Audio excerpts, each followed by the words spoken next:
തൻ്റെ ഏകജാതനായ പുത്രനിൽ വിശ്വസിക്കുന്ന ഏവനും നശിച്ചു പോകാതെ നിത്യജീവൻ പ്രാപിക്കേണ്ടതിന് ദൈവം അവനെ നൽകുവാൻ തക്കവണ്ണം ലോകത്തെ സ്നേഹിച്ചു. യോഹന്നാൻ 3:16.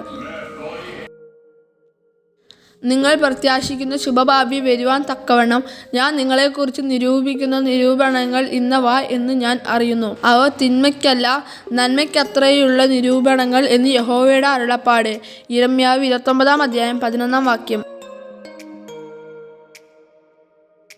എന്നാൽ ദൈവത്തെ സ്നേഹിക്കുന്നവർക്ക് നിർണയപ്രകാരം വിളിക്കപ്പെട്ടവർക്ക് തന്നെ സകലവും നന്മയ്ക്കായി കൂടി വ്യാപരിച്ചിരിക്കുന്നു എന്ന് നാം അറിയുന്നു. റോമർ 8:28.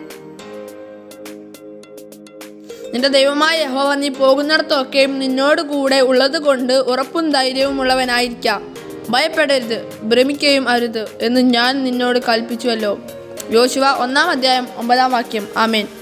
ഇപ്പോഴോ യാക്കോബെ, നിന്നെ സൃഷ്ടിച്ചവനും ഇസ്രായേലെ നിന്നെ നിർമ്മിച്ചവനുമായ യഹോവ ഇപ്രകാരം അരുളിച്ചെയ്യുന്നു: ഭയപ്പെടേണ്ട, ഞാൻ നിന്നെ വീണ്ടെടുത്തിരിക്കുന്നു, ഞാൻ നിന്നെ പേർ ചൊല്ലി വിളിച്ചിരിക്കുന്നു, നീ എനിക്കുള്ളവൻ തന്നെ. യെശയ്യാവ് 43:1. ആമേൻ.